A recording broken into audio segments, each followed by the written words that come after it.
Ovo je poslednji put ovog tjedna, idućeg tjedna isto se vidimo. A ako neko kojim slučajem ide u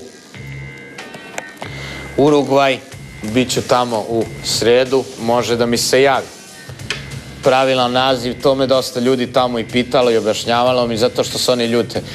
Urugvaj je reka, to retko ko zna na svetu, a pravilan naziv je Republika Urugvaj. I tu pola stanovništva, bio sam pre 2 meseca, idem opet sredu, pola stanovništva živi u Montevideu.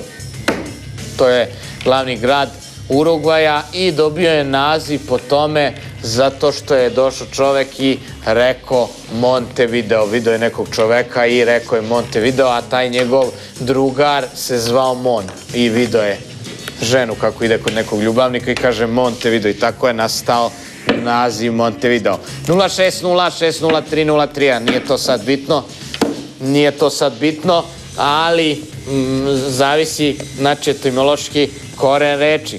Ko zna, zna, ko ne zna, mora da ide u školu. U školi može da se nauče razne stvari, ali kako da se nađe posao i kako da se živi u životu, znači što je najvažnije u vašem životu, to se ne uči u školi.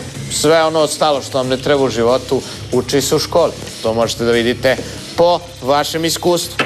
Ja sam dosta stvari naučio u školi, naučio sam da sabiram, množim i naučio sam da delim. Ostale stvari naučio sam, ali nisam zapamtio ništa. Uglavnom po tarotu uvek se uči za ocenu.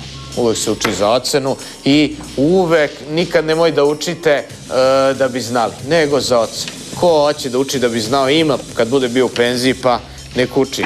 Ajmo dalje. Zovite, pitajte, postavljajte pitanja.